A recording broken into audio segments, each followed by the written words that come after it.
नमस्कार दोस्तों, आज इस क्लास में आदिकाल का नामकरण को ट्रिक के माध्यम से बताने जा रहा हूं। मैं गारंटी लेता हूं कि आपको रटने की ज़रूरत नहीं है और 100 सालों तक आप नहीं भूल सकते हैं। फर्स्ट में है, एक साइड नामकरण है, दूसरे साइड विद्वान है जिनके द्वारा आदिकाल का नामकरण नाम दिया जाता है। तो आचार्य रामचंद्र शुक्ल को किस तरह से रटेंगे, रटना नहीं है बल्कि आपको ध्यान देना है।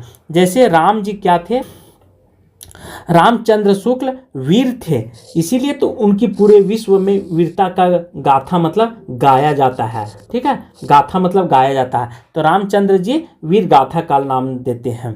जॉर्ज ग्रियर्सन, ये क्या कहते हैं, चारण का। तो जा और च दोनों सुनने में एक जैसा लगता है, तो जहाँ जहाँ जॉर्ज ग्रियर्सन आ जाएगा आप आंख मूंद करके चारण काल आप लगा लेंगे। आचार्य महावीर प्रसाद द्विवेदी जी, देखिए महावीर प्रसाद अर्थात बजरंग बली जी थे, ये अवतार पुरुष थे, बीज से पैदा हुए थे। ठीक है, तो इनको नाम क्या रखे हैं महावीर प्रसाद द्विवेदी जी, बीज वापन काल। राहुल संकृत्यायन, देखिए सा यहाँ भी है, सा यहाँ भी, आशा यहाँ भी। तो राहुल जी सिद्ध थे, क्या थे, राहुल जी सिद्ध थे। राहुल किनका नाम था, तो गौतम बुद्ध का पुत्र का राहुल नाम था। ठीक है, तो राहुल के पिता क्या थे, सिद्ध थे, तो सिद्ध सामंत काल, ऐसे भी ध्यान रखेंगे। दूसरा ट्रिक आपको क्या लगाना है, स यहाँ है, स तो सामंत काल आप लगा लेंगे। मिस्र को अर्थात मिस्र बंधु प्रारंभिक काल नाम देते हैं, तो मिस्र बंधु से हो जाएगा। आप मिस्री देखते हैं पूजा पाठ में बहुत जगह मिस्री का उपयोग करते हैं, तो मिस्री से प्रसाद बनता है, क्या बनता है, प्रसाद बनता है। तो प्रारंभिक काल, केवल पहला अक्षर आपको ध्यान रखना है, तब मिस्र बंधु प्रारंभिक काल नाम देते हैं किसको, आदिकाल के।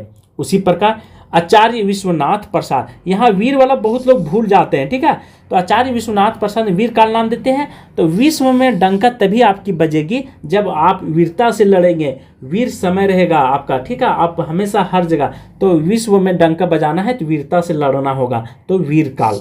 राम कुमार वर्मा, तो इन्होंने राम जी, भगवान राम क्या कहते थे, रावण के पास संधि भेजे थे कि जाओ संधि करा लो, लेकिन नहीं माना, तो संधि काल। तो जब भी आएगा राम कुमार वर्मा तो संधि काल। और उन्होंने कहा था कि मेरे चरणों में आकर के झुकने के लिए बोलो, तो चारण काल भी कहते हैं। उसी प्रकार आचार्य हजारी प्रसाद द्विवेदी जी, तो इन्होंने आदिकाल कहा। तो यह बात आप ध्यान रखेंगे, यह संसार का, ठीक है, उत्पत्ति आदिकाल से हुआ है, हजारों साल से हुआ है। क्या हुआ है, हजारों साल से हुआ है। तो ह से हजारी प्रसाद, आ से आदिकाल, मतलब हजारों साल से आदिकाल चली आ रही है। तो हजारी प्रसाद द्विवेदी जी का नाम। ध्यान राजे, देखिए सुमन राजों को ट्रिक कैसे लाएंगे। सुमन मतलब होता है बगीचा, बगीचा में आधा फूल खिलता है आधा नहीं खिलता है, तो सुमन राजे अंधकार काल कहते हैं।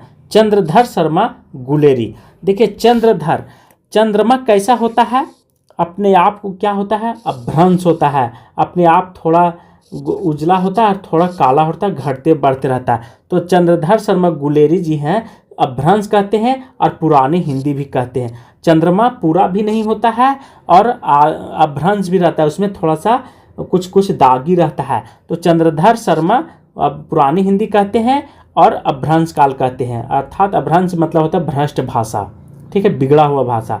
तो चंद्रधर शर्मा क्या कहते हैं, पुरानी हिंदी, अर्थात पूरा चंद्रमा क्या होता है, पूरा नहीं होता। ऐसे ट्रिक लगा लेंगे। ठीक है, राम खेलावन पांडे और उद्धव, उसी प्रकार वासुदेव सिंह हैं। वासुदेव सिंह आदिकाल को क्या कहते हैं, उद्भव काल कहते हैं। तो वासुदेव किसका नाम था, तो कृष्ण का। ठीक है, तो कृष्ण इस संसार को क्या किया, उद्भव किए हैं, पैदा किए हैं, तो वासुदेव से उद्भव काल आ जाएगा। शंभुनाथ, शंभुनाथ किसको कहा गया है, शिव को बोला जाता है शंभु। ठीक है, तो शंभुनाथ क्या, प्राचीन से कैलाश पर्वत पर बैठे हुए हैं, किस पर, कैलाश पर्वत पर। तो ऐसे आपको ध्यान रखना है नामकरण के बाद। विजेंद्र स्नातक, ठीक है, अब विजेंद्र स्नातक, स्नातक यहाँ भी है और प्रशासित काल इन्होंने कहा। वि से विजेंद्र, जब पूरे विश्व पर विजय करना होगा तो क्या होगा, पूरे विजेंद्र, ठीक है, विजेंद्र जो पूरे विश्व को जीत लेता है उसे विजेंद्र कहा जाता है।